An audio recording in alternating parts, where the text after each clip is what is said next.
हरे कृष्णा। सभी का स्वागत है। Welcome to Gita class. आज हम नया चैप्टर शुरू करने वाले हैं। सो जो चैप्टर 7 है, नॉलेज ऑफ द एब्सोल्यूट, इसका नाम है। तो इस चैप्टर के अंदर भगवान विशेषकर अपने बारे में ज्ञान देंगे, उनके विषय में बहुत डिटेल में। और कृष्णा भावनामृत जो है, कृष्णा कॉन्शियसनेस जिसको हम कहते हैं, वो किस प्रकार से आ, पालन किया जाता है, उसके भी विवरण भगवान इस चैप्टर में दे रहे हैं। तो शुरू करने से पहले हम जो इस Bhagavad Gita as it is के ऑथर है, जो हमारे स्पिरिचुअल टीचर है, श्रील प्रभुपाद जी, उनको प्रणाम करेंगे और उसके बाद हम आज का सेशन शुरू करेंगे। नमो ओम विष्णुपादाय कृष्ण पृष्ठाय भूतले श्रीमते भक्ति वेदांत स्वामी इति नामिने नमस्ते सारस्वते देवे गौरवाणी प्रचारिणे निर्विशेष शून्यवादी पाश्चात्य देशतारिणे। जय श्री कृष्ण चैतन्य प्रभु नित्यानंद श्री अद्वैत गदाधर श्रीवासादि गौर भक्त वृंद। हरे कृष्ण कृष्ण कृष्ण हरे हरे, हरे राम राम राम हरे हरे। हरे कृष्णा। तो चैप्टर नंबर 6 का छोटा सा एक यहाँ पे स्लाइड रखा है ताकि हम थोड़ा रिवीजन कर सके। चैप्टर नंबर 6 के अंदर हमने देखा माइंड कंट्रोल के बारे में। तो माइंड कंट्रोल के बारे में हमने देखा था कि उस मन का स्वभाव कैसा है। या तो वो फ्रेंड बन सकता है या तो आपका दुश्मन। अगर आपने उसको अपना दोस्त बनाया तो आपका जीवन सफल है। अगर वो माइंड आपका दुश्मन बन गया तो आपका जीवन सत्यानाश करके रहेगा। फिर हमने देखा कि योग का अर्थ क्या है। वास्तव में योग का अर्थ है जोड़ना, लिंक करना अपनी चेतना को भगवान के साथ। फिर योगा लैडर हमने देखा था, किस प्रकार से ग्रेजुअली स्टेप बाय स्टेप हम ऊपर जा सकते हैं। हाँ, जिसमें अलग अलग योग के बारे में, कर्म योग, फिर ज्ञान योग, अष्टांग योग, भक्ति योग, इस प्रकार से अलग अलग योग के बारे में हमने पढ़ा था। तो जो अष्टांग योग के बारे में विशेषकर हमने पढ़ा था कि इसकी क्या रिक्वायरमेंट है। हाँ, इसके अंदर बहुत सारे नियम हैं। हाँ, अलग अलग टाइप के प्राणायाम है। फिर मानसिक रूप से उसको किस प्रकार से करना है, इसे बहुत सारे नियम और कानून है। और बहुत सारे इसके अंदर ऐसी चीजें थी जो आज की तारीख में हमसे नहीं हो सकती। इनफैक्ट अर्जुन उस युग में, द्वापर युग की घटना है ये, तब अर्जुन ने भगवान कृष्ण को कहा कि भगवान ये पॉसिबल नहीं है, ये बहुत मुश्किल है। अष्टांग योग मतलब जो आजकल हम योगा करते हैं उसकी बात, हमने उसके बारे में चर्चा की थी। वो आज के युग में पॉसिबल नहीं है, क्योंकि व्यक्ति कितना स्ट्रेस में है वो, मतलब उसके लिए मुश्किल है 10 मिनट भी बैठ पाना। तो अर्जुन इस प्रकार से भगवान कृष्ण को कहते हैं कि कृष्णा, ये जो चंचल है मन, चंचल ही मना कृष्ण, प्रमाद बल मत। तो इतना मन ये स्ट्रांग है, ये हमेशा जो मैं चाहता हूँ उसके विरुद्ध मुझे ले जाता है। और साथ ही साथ हवा को कंट्रोल करना आसान है, मैं हवा को भी रोक सकता हूँ, पर मैं इस मन को कंट्रोल नहीं कर सकता, ये कितना मुश्किल है। तो अर्जुन अपनी जो कमियां हैं, या तो अर्जुन जो फील करता है कि हम सब लोग भी महसूस कर सकते हैं, बहुत मुश्किल है अपने मन को कंट्रोल करना, अर्जुन ने उस फीलिंग को भगवान के सामने एक्सप्रेस किया। तो वो भी हमने सुना था। फिर हमने देखा कि कोई व्यक्ति अगर इस योगा लैडर में भगवान के साथ जुड़ने के लिए प्रैक्टिस करना शुरू करता है स्टेप बाय स्टेप, तो क्या होगा अगर वो बीच में कहीं पे वो रुक जाता है, जैसे उसका पूरा प्रोसेस नहीं कर पाता है, तो क्या होता है। तो अगर वो शुरुआती शुरुआती स्तर पे है तो क्या होगा, वो स्वर्ग लोक जाएगा, वहां वो ऐशो आराम से भोग करेगा और फिर वो फिर से जन्म लेगा। पर अगर वो बहुत भक्ति में आगे बढ़ गया था और फिर किसी कारण से नहीं कंप्लीट कर पाया, तो क्या होता है उसको, हाँ, एक बहुत ही उच्च कोटि के ब्राह्मण या तो कोई बहुत आध्यात्मिक भक्ति वाला जो कोई घर है जिसके अंदर ऑलरेडी लोग भगवान कृष्ण के भक्त है, वहां पे वो जन्म लेगा। वो एडवांस योगी का डेस्टिनेशन है। मतलब हमने देखा कि इसमें कोई लॉस नहीं है, इसमें सबको फायदा ही फायदा है। फिर हमने देखा कि सबसे टॉप मोस्ट जो योगा लेडर में सबसे ऊंचे पे है वो है भक्ति योग। तो भक्ति योग की हाइलाइट्स क्या है, वो सिंपल है कि एकदम कम से कम एफर्ट्स, मिनिमम एफर्ट में आपको मैक्सिमम रिजल्ट मिल सकता है। पहले के युगों में हजारों साल तक तपस्या करनी पड़ती थी। आज आपको हजारों साल तपस्या नहीं करना है, 50-60 साल जो है उसमें भी तपस्या नहीं करना है। क्या करना है? भगवान का नाम का जप करना है, भगवत गीता को पढ़ना है, उसको पालन करने का प्रयास करना है भक्तों के साथ। तो ये बहुत ही सरल है, और इसके अंदर क्या है कि कम से कम मेहनत करनी पड़ती है, क्योंकि भक्त इतने अच्छे होते हैं भगवान के कि वो हमको खुद धक्का मार के आगे लेके जाते हैं। फिर कहा है कि कोई क्वालिफिकेशन की जरूरत नहीं है, एक तरीके से देखने तो हर व्यक्ति एलिजिबल है। बाकी योग के अंदर देखते हैं हम कि उसके अंदर बहुत सारी टेक्निकल चीजें हैं जो हर व्यक्ति कर नहीं सकता, पर भक्ति योग हर व्यक्ति कर सकता है। छोटा बच्चा भी कर सकता है, बूढ़ा व्यक्ति भी कर सकता है, और स्त्री भी कर सकता है, पुरुष भी कर सकता है। फिर भक्ति करने से क्या होता है, हमारे जितने पाप है वो सब नष्ट हो जाते हैं। कंप्लीटली हम सिन फ्री हो सकते हैं। हमने जितने ही पाप किए हैं आज तक अपने जीवन में, इस जन्म में, पूर्व जन्म में, अलग अलग प्रकार के योनियों में जाके, वो सबसे हम फ्री हो सकते हैं सिर्फ भक्ति योग से। भगवान श्री कृष्ण इसको फ्री कर देते हैं। फिर अंत में हमने ये भी देखा था कि भक्ति जो है ये भगवान श्री कृष्ण सिर्फ अपने भक्तों को देते हैं, और भगवान श्री कृष्ण अपने भक्तों का जो जीवन है अपने कंट्रोल में ले लेते हैं। तो ऐसा नहीं है कि भक्त के जीवन में जो भी चीजें हो रही वो मतलब भगवान को पता नहीं है। नहीं, भगवान के संरक्षण में, भगवान के कंट्रोल में वो सारी चीजें होती है। इसलिए भक्त क्या रिलैक्स होता है कि नहीं, कृष्णा है, मुझे अपना प्रयास करना है, अंत में कृष्णा जो मेरे लिए श्रेष्ठ होगा वो मुझे देंगे। तो हर एंगल से देखते हैं तो भक्ति योग सबसे श्रेष्ठ है, ये हमने 6 चैप्टर में देखा था। अभी आज 7 चैप्टर के जो अंदर हम जाने वाले हैं, इस 7 चैप्टर के अंदर क्या क्या मेन हम चीजें सीखेंगे। तो सबसे पहला है कि आध्यात्मिक ज्ञान प्राप्त करने का सबसे आसान, सबसे बढ़िया तरीका कौन सा है। फिर कौन सा व्यक्ति भगवान श्री कृष्ण को भगवान के रूप में स्वीकारता है और कौन सा व्यक्ति उनको नहीं स्वीकारता, उसके बारे में भी कृष्णा खुद कहते हैं, भगवान खुद बताएंगे। फिर क्या एक भगवान है कि बहुत सारे भगवान हैं, इसके बारे में भी कृष्णा बहुत डिटेल में समझाएंगे। फिर कृष्णा बताएंगे कि एक्चुअल में भक्त कौन है, वास्तव में भगवान का भक्त कौन है। आज कलयुग में हम सोशल मीडिया पर देखते हैं बहुत सारे भी फेक भक्त घूम रहे हैं भगवान के। कई सारे लोग अपने प्रोफाइल में कुछ भी लिख देते हैं भगवान कृष्णा के बारे में, पर उनकी एक्टिविटीज खराब है, उनकी एक्टिविटीज डाउटफुल है। तो वास्तव में कौन सा व्यक्ति भक्त है और कौन सा व्यक्ति भक्त बन सकता है, इसके बारे में भी जानकारी भगवान श्री कृष्ण हमको इस चैप्टर में देंगे। अब हम ओवरव्यू देखेंगे इस चैप्टर का। इस चैप्टर के अंदर 5 मेन हमारे सेक्शंस, या तो आप कह सकते हैं मेन पार्ट्स को हमने डिवाइड किया है चैप्टर को। तो पहला है कि भगवान जो इस एक विषय के ऊपर बात करेंगे 3 श्लोक में, वो है कि नॉलेज कैसे लेना है। तो भगवान बता रहे नॉलेज लेना है सुनने से, नॉलेज थ्रू हियरिंग, अपने कानों के द्वारा सुन के हमको नॉलेज ज्ञान अर्जन करना चाहिए। फिर कि कृष्णा की शक्ति है, भगवान बता रहे कि हाँ मेरी शक्तियां है वो कैसे काम करती है, जैसे भगवान कैसे काम करते हैं वो तो हम सीखने ही वाले हैं, साथ साथ में भगवान की शक्तियां जो है, भगवान की एनर्जीज जो है वो कैसे काम करती है। जैसे कई सारे लोग थे ना कि शक्ति में मानता हो, मैं तो शक्ति की पूजा करता हूँ, शक्ति ही सब कुछ है। तो भगवान की शक्ति है वो, तो भगवान की शक्ति किस प्रकार से कार्य करते हैं वो भी भगवान खुद स्वयं बताएंगे। फिर 13 नंबर से श्लोक से लेकर 19 तक भगवान बता रहे हैं कि कौन लोग भगवान को स्वीकारते हैं और कौन रिजेक्ट करते हैं। तो कृष्णा को ऑलरेडी पता है कि कुछ लोग उनके पास नहीं आएंगे और कुछ लोग उनके पास आएंगे, तो वो कृष्णा यहाँ बताएंगे। फिर भगवान बताते हैं कि देवी देवता की पूजा करने वाले व्यक्तियों के बारे में, और किस प्रकार से देवी देवता की पूजा, वो किस प्रकार से भगवान, उसके बारे में हमको बताएंगे इस चैप्टर, इन पर्टिकुलर श्लोक के अंदर। फिर अंत में भगवान बताएंगे कि इस प्रकार से कौन सा व्यक्ति भगवान का भक्त बनने योग्य है।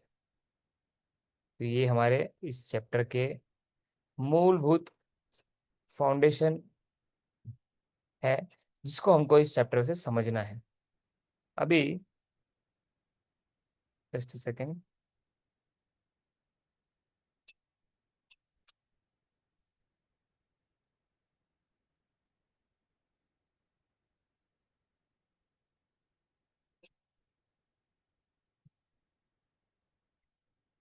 तो पहला जो सेक्शन है हमारा कि नॉलेज थ्रू ईयरिंग। तो भगवान इस चैप्टर के पहले श्लोक में बहुत सुंदर ये एक चीज बोलेंगे, और जो मैं अभी पढ़ूंगा आपके सामने।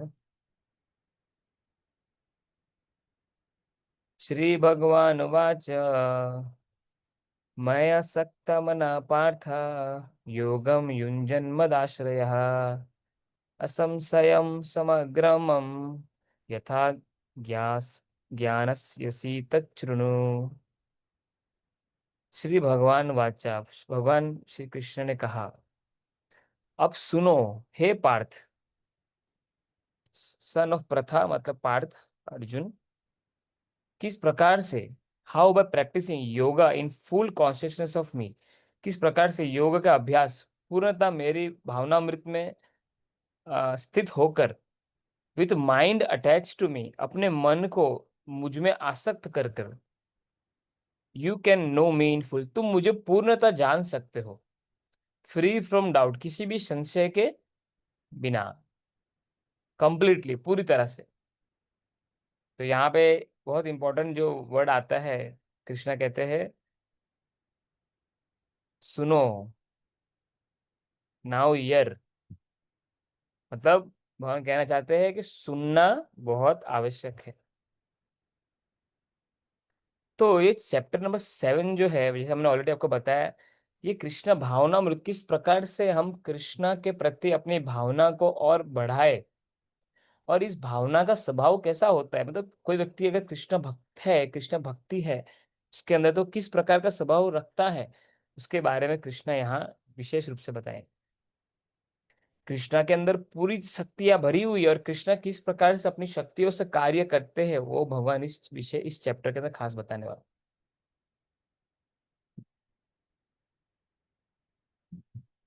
और यहाँ भगवान ने कहा कि योग जो है, अगर कोई व्यक्ति पूरी तरह से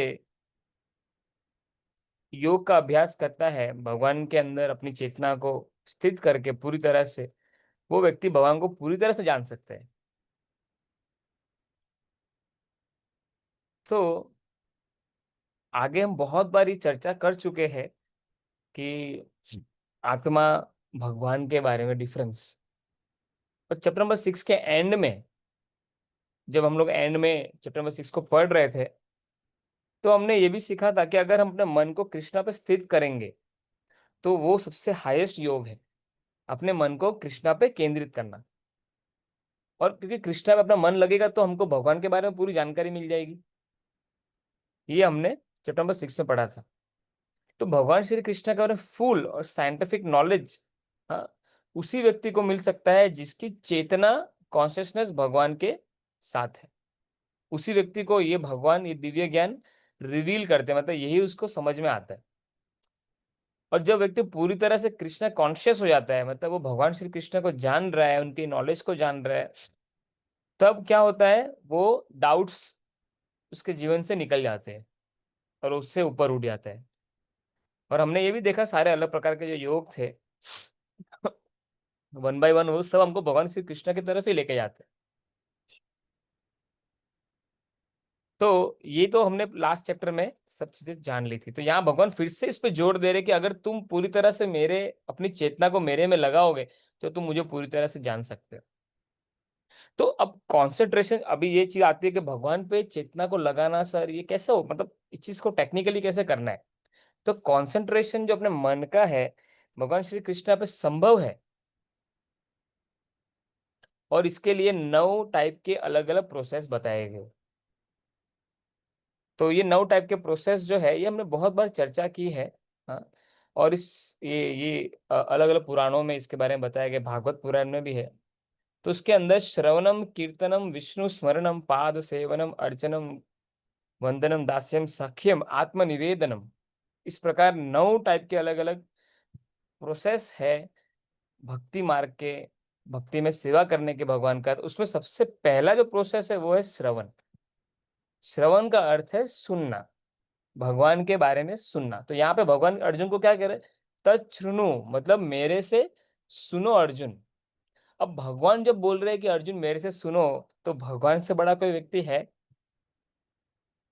इसीलिए भगवान से सुनना सबसे श्रेष्ठ सुनना है।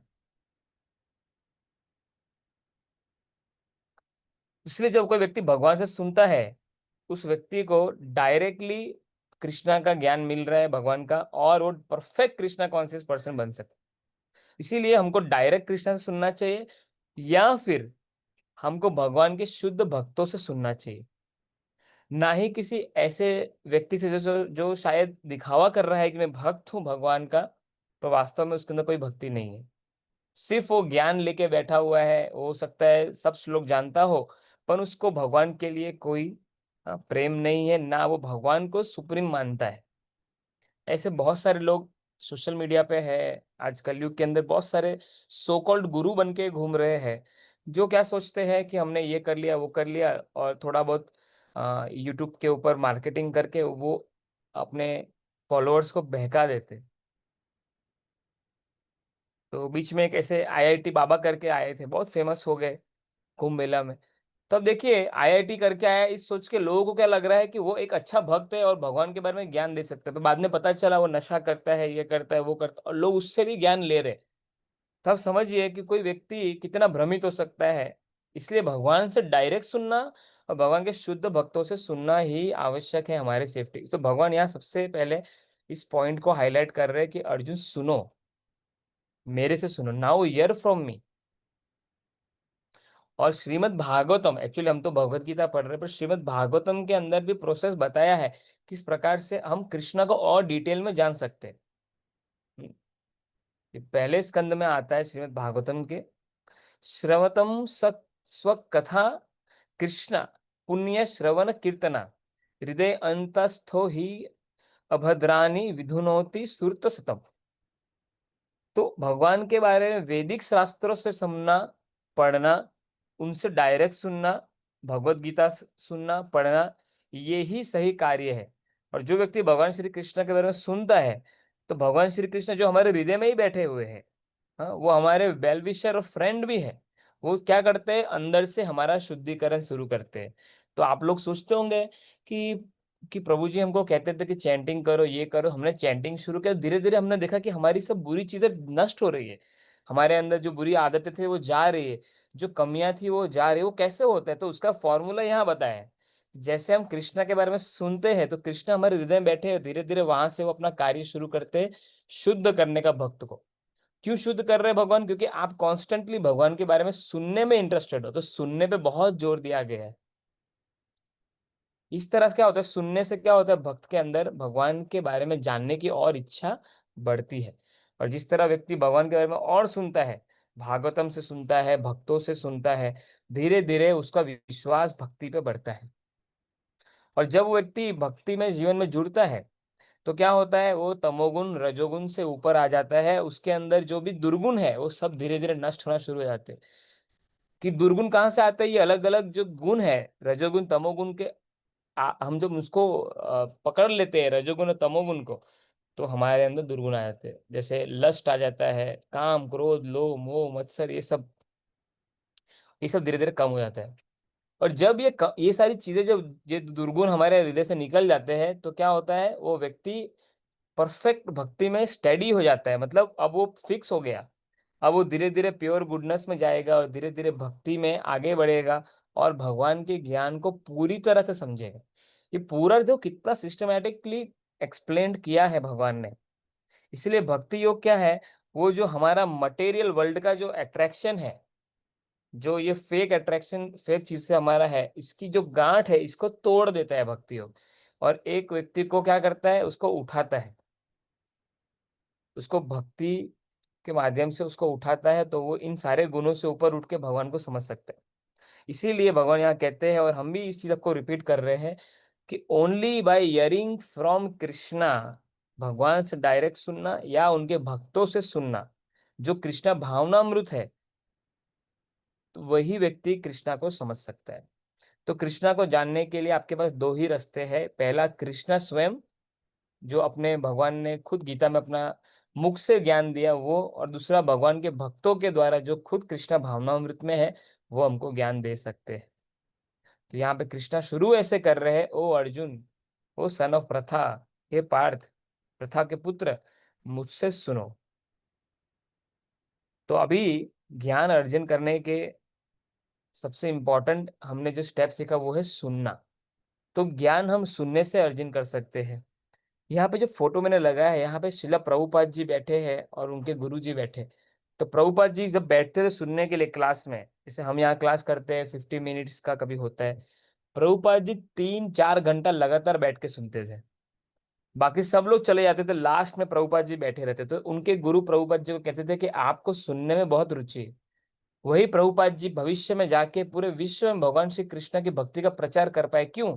क्योंकि उनके अंदर कृष्ण का प्रेम जो एकदम निस्वार्थ प्योर कृष्णा प्रेम था, वो लोगों तक पहुंचा पाए। और उसकी शुरुआत हुई सुनने से। इसलिए सुनना बहुत आवश्यक है। अब ज्ञान लेने के लिए दो टाइप के प्रोसेस यहाँ इस चैप्टर में भगवान डिस्कस करते हैं। पहला है असेंडिंग प्रोसेस, दूसरा है डिसेंडिंग। तो असेंडिंग का अर्थ क्या है? नीचे से ऊपर जाना। डिसेंडिंग का अर्थ है ऊपर से नीचे आना। तो असेंडिंग जो प्रोसेस है मतलब खुद से प्रयास करना। डिसेंडिंग का मतलब है किसी और से ज्ञान लेना, अपने से बड़े व्यक्ति से ज्ञान लेना। तो असेंडिंग प्रोसेस जो है वो डिफेक्टिव है, जिसमें व्यक्ति खुद ज्ञान की शोध में निकलता है। पर जब वो किसी अपने श्रेष्ठ या तो अपने से अधिक ज्ञानी या कोई अथॉरिटी अथॉरिटी है उससे ज्ञान लेता है तो उसको परफेक्ट ज्ञान मिलता है। तो असेंडिंग प्रोसेस और डिसेंडिंग दोनों है, इसमें असेंडिंग डिफेक्टिव है और डिसेंडिंग जो है वो परफेक्ट है। पर डिसेंडिंग प्रोसेस जो है जिसमें हमको अपने अथॉरिटी से ज्ञान लेना है, उसमें एक चीज की बहुत आवश्यकता है, वो है श्रद्धा, फेथ। वो एक एसेंशियल चीज है। जैसे अगर आपको श्रद्धा नहीं है, आप जो व्यक्ति कोई भक्त है भगवान कृष्ण का आपको ज्ञान दे रहा था, आपको ज्ञान कभी भी नहीं मिल सकता। तो पहले हम असेंडिंग प्रोसेस को और डिटेल में समझते हैं कि असेंडिंग प्रोसेस के अंदर क्या है। तो असेंडिंग प्रोसेस का मतलब है अपने दम पे ज्ञान इकट्ठा करना। तो अपने दम पे ज्ञान इकट्ठा करने के लिए क्या करना पड़ेगा? हमको हमारी सेंसेस का यूज करना पड़ेगा। तो हमारी 5 ज्ञान इंद्रियां है। तो मैं फोटो आपके सामने दिखा रहा हूं। तो कोई इन 5 इंद्रियों के नाम बोलना चाहेगा? फोटो देख के कोई 5 इंद्रियों को बता सकता है कौन सी इंद्रियां फोटो में यहाँ बताई गई है?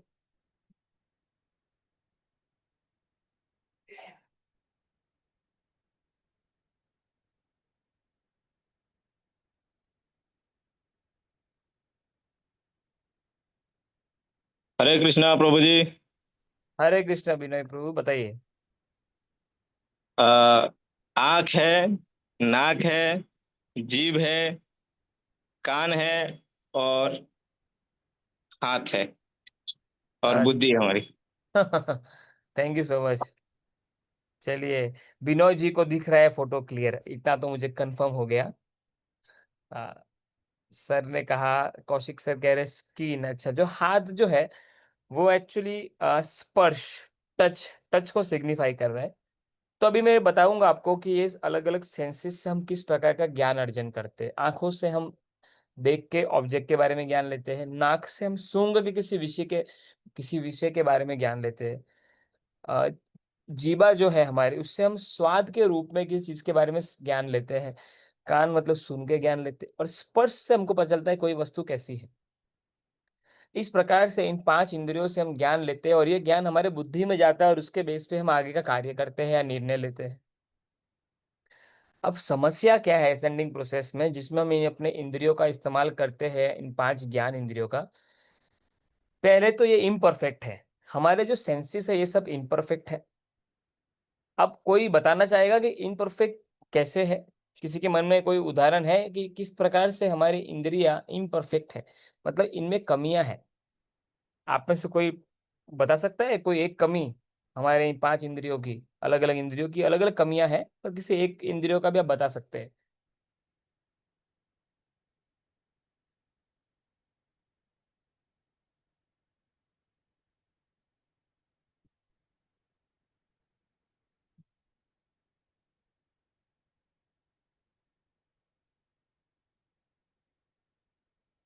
थोड़ा सोचिए।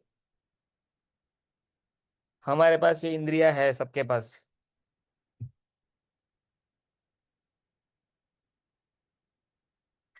कैसे इम्परफेक्ट है? अच्छा, चलिए अभी मैं ही बता देता हूँ। बहुत सरल एग्जांपल है कि हमारी आंखों को सब चीज दिखती है। नहीं। अच्छा, good try बिनोई, Tanvi.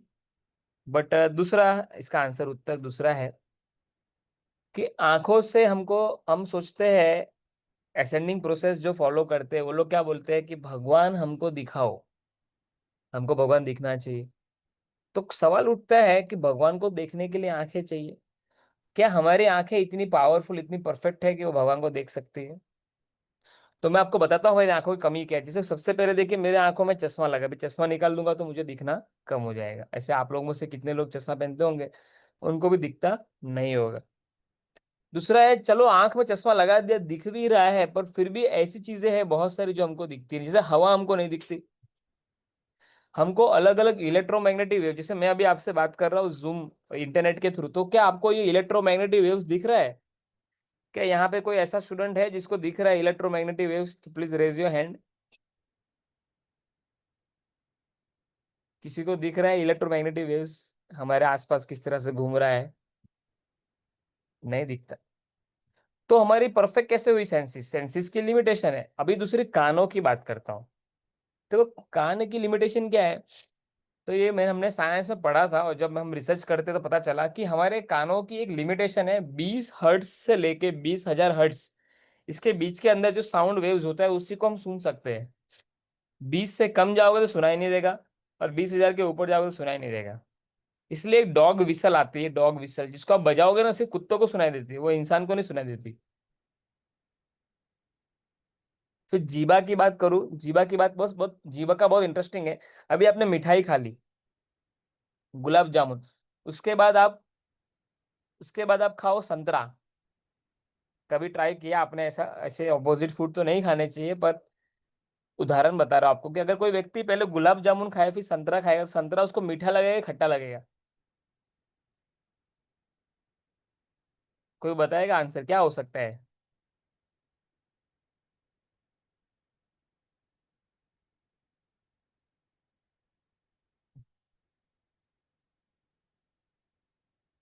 No test, अच्छा।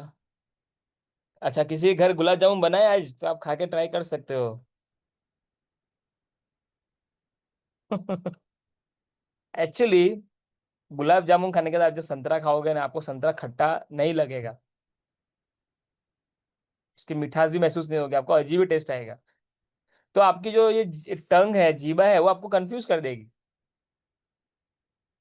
जैसे आपने रस मलाई खाई, उसके बाद आप वापस से आइसक्रीम खाओ, वनीला आइस, आपको वनीला आइसक्रीम मीठी लगेगी ही नहीं, जबकि वो मीठी है। तो हमारे सेंसेस क्या कर रहे हैं? इम्परफेक्ट है, हमको सही ज्ञान नहीं देते। ऐसे ही स्पर्श का भी है, नाक का भी है, तो ये इनपरफेक्ट है।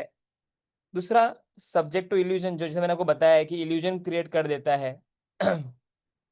कैसे? कि कोई व्यक्ति नींद में है और उसने एक रस्सी पकड़ ली, उसको लगेगा सांप है। ऐसा भी होता है कई बार, नींद में कुछ पकड़ लिया, उसको लगा अरे सांप आ गया। फिर हमारे इंद्रियों से हम क्या करते हैं? हम निश्चित रूप से गलतियां करते हैं, क्योंकि ये इम्परफेक्ट है हमारी सेंसेस, तो इससे गलतियां भी होती है। जैसे मुझे ये नंबर वाला चश्मा है, तो हो सकता है मुझे कभी कुछ रॉन्ग पढ़ने में आ जाए, रॉन्ग चीज दिख जाए। तो असेंडिंग प्रोसेस के साथ ये समस्या है कि असेंडिंग प्रोसेस क्या है? वो सिर्फ कार्य तो करता है, इंद्रियों से आप ज्ञान ले सकते हो, पर कौन सा ज्ञान ले? जो नेचर लॉ का बना हुआ ज्ञान है ऑलरेडी। और वो जो नेचर में है वो क्या? मैटर है। मैटर मतलब फिजिकल चीजों से बना हुआ मैटर वर्ल्ड है। तो ये लिमिटेड है, और ये इम्परफेक्ट भी है। तो जो नॉलेज हम इम्परफेक्ट सेंसेस से ले रहे हैं वो कैसा होगा? इनकम्प्लीट होगा। साथ ही साथ इन इम्परफेक्ट सेंसेस से जब लोग नॉलेज गैदर करते हैं तो क्या होता है? कई बार चीटिंग भी करते हैं। जैसे अगर आप भ्रमित हो गए, अगर आपकी इम्परफेक्ट सेंसेस है और आप गलतियां कर रहे हो, तो गलतियां छुपाने के लिए व्यक्ति क्या करेगा? चीट तो करेगा। जैसे बीच में हम सब लोगों ने कोरोना की वैक्सीन लगाई, अब डॉक्टरों ने क्या बोला? कोई साइड इफेक्ट नहीं, ये वो सब XYZ। बाद में क्या हुआ? बाद में मालूम पड़ा बहुत सारे प्रॉब्लम्स है। तो क्या हुआ, अपने इम्परफेक्ट सेंसेस के कारण थोड़ी गलतियां उन्होंने की। अब गलतियां छुपाने के लिए वो चीट कर दिया, लोग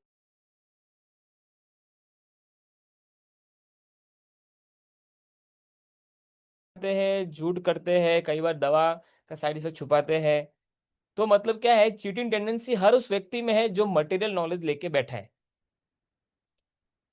क्योंकि उस सेंसेस के द्वारा लिया है, जो खुद इम्परफेक्ट है।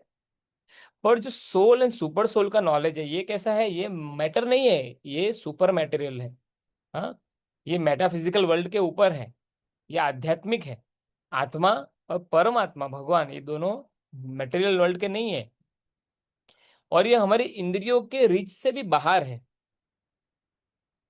तो असेंडिंग जो प्रोसेस है, वो कैसे इन दो चीज को समझा सकता है, पॉसिबल ही नहीं है। तो यहाँ पे हमारा पहला लाइफ लेसन है, क्या है, कि हम लोग इम्परफेक्ट है, इसीलिए हमको क्या करना चाहिए, एक परफेक्ट सोर्स से अपने जीवन के डिसीजन लेने चाहिए।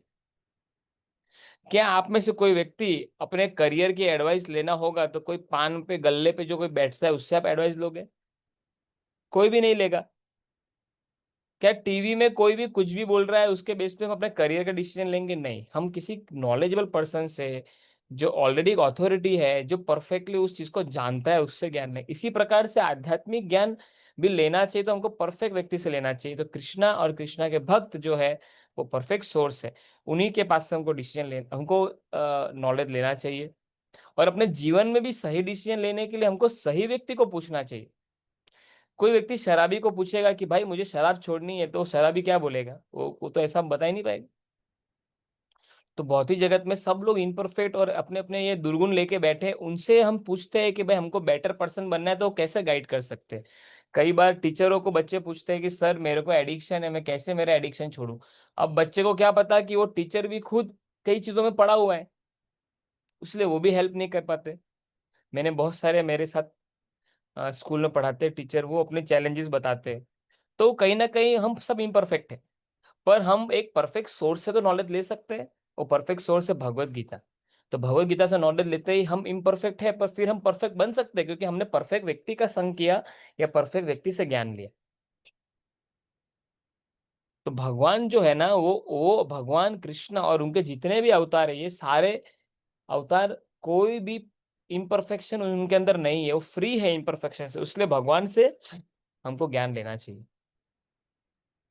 पर कोई व्यक्ति कह सकता है ना, मैं तो नहीं मानता, मुझे को विश्वास नहीं है, या तो ब्लाइंड फेथ की बात कर रहे हो आप। ऐसा कैसा है, मैं थोड़ी मानता हूँ भगवान को। आप भगवान दिखाए नहीं, मैं कैसे मानूं भगवान को? तो देखिए, श्रद्धा भगवान में होना, श्रद्धा की तो आवश्यकता है ही।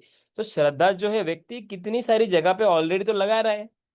ये सारी जगहों पे व्यक्ति पहले से श्रद्धा अपनी लगा रहा है। जैसे कोई व्यक्ति श्रद्धा कर रखता है, जब आप बाल कटाने जाते हो तो वो रेजर यहाँ लगाता है। जब वो यहाँ रेजर लगाता है तो आपको डर नहीं लगता कि काट देगा गला?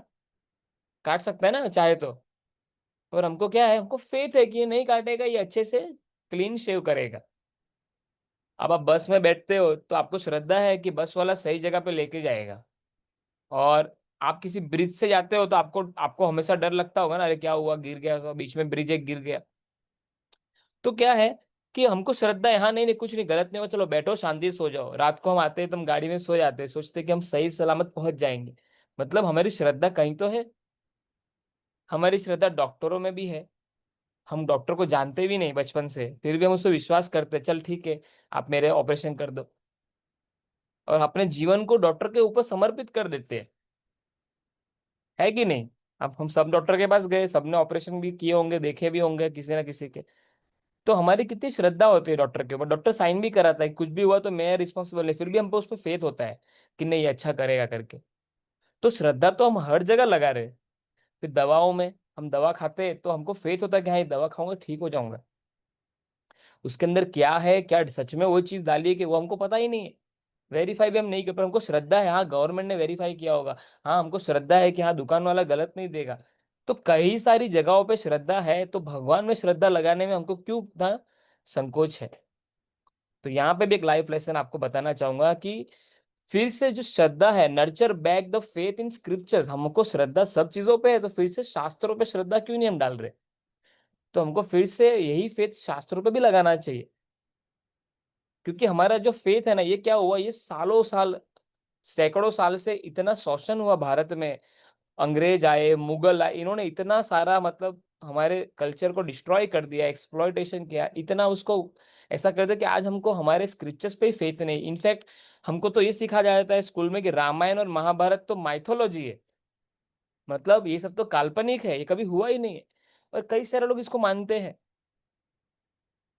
तो क्या हो गया, हमारा फेथ जो स्क्रिप्चर में था वो डिस्ट्रॉय कर दिया इन लोगों ने। फिर से हमको वापस से उसको लाना चाहिए। और उसके लिए क्या करना चाहिए, हमको डिसेंडिंग प्रोसेस अपनाना पड़ेगा। जैसे परफेक्ट सोर्स से नॉलेज लेना, जैसे यहाँ पे देखिए भगवत गीता जो पढ़ रहे हैं हम, उस भगवत गीता के अंदर ही बताया गया है कि एवं परंपरा प्राप्तम एवं राजस्य विदु। मतलब भगवान श्री कृष्ण बोले कि मैंने ये ज्ञान परंपरा में दिया है अर्जुन, आपको। भगवान श्री कृष्ण ने ब्रह्मा जी को दिया, नारद मुनि को दिया, उन्होंने ऐसे करते करते शिला प्रभुपाद जी के पास आया, शिला प्रभुपाद जी ने गीता के थ्रू हमको ज्ञान दिया।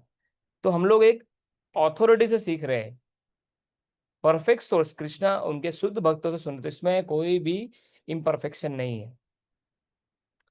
तो भगवान के शुद्ध भक्त होते हैं शिला प्रभुपाद जी जैसे, और भी बहुत सारे शुद्ध भक्त हैं भगवान के। शिला प्रभुपाद जी, खासकर हम कलयुगी जीव, मतलब हम सब लोग जो एकदम लेजी है, हम सब लोग जिनके पास कोई भी समय नहीं है, हमारे लिए ये हरे कृष्ण महामंत्र, हमारे लिए भगवान श्री कृष्ण की ये दिव्य ज्ञान एकदम सरल तरीके से हमारे पास तक लेके आए। और पूरे विश्व में उन्होंने कृष्ण भक्ति का प्रचार किया। क्यों? क्योंकि भगवान के शुद्ध भक्त है, इसलिए वो चीज को कर पाए। तो भगवान के शुद्ध भक्त होते हैं, वो भगवान का प्रचार कर पाते हैं।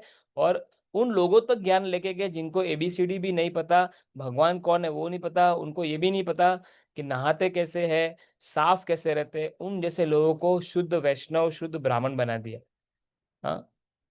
क्यों ऐसा कर पाए? क्योंकि प्रभुपाद जी जो भगवान के शुद्ध भक्त है, वो परफेक्ट ज्ञान देते हैं, क्योंकि उन्होंने परफेक्ट जगह से ज्ञान लिया है, कोई भी मिलावट नहीं करते। इसलिए भगवत गीता का नाम क्या है जो प्रभुपाद जी ने लिखी है?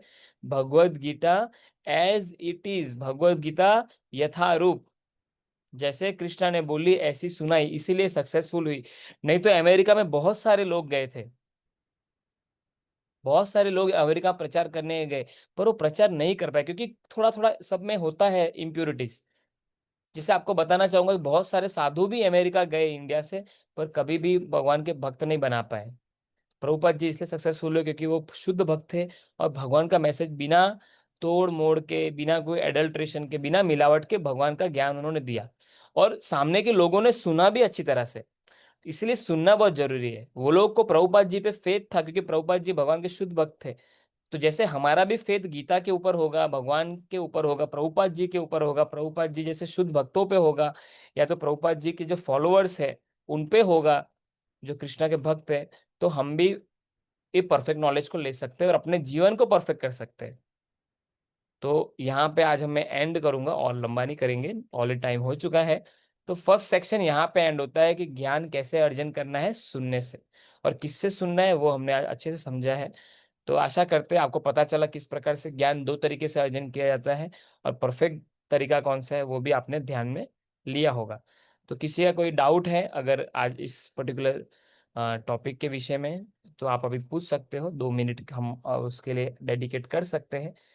और अगर कोई डाउट नहीं होगा तो हम इसको समाप्त कर देंगे।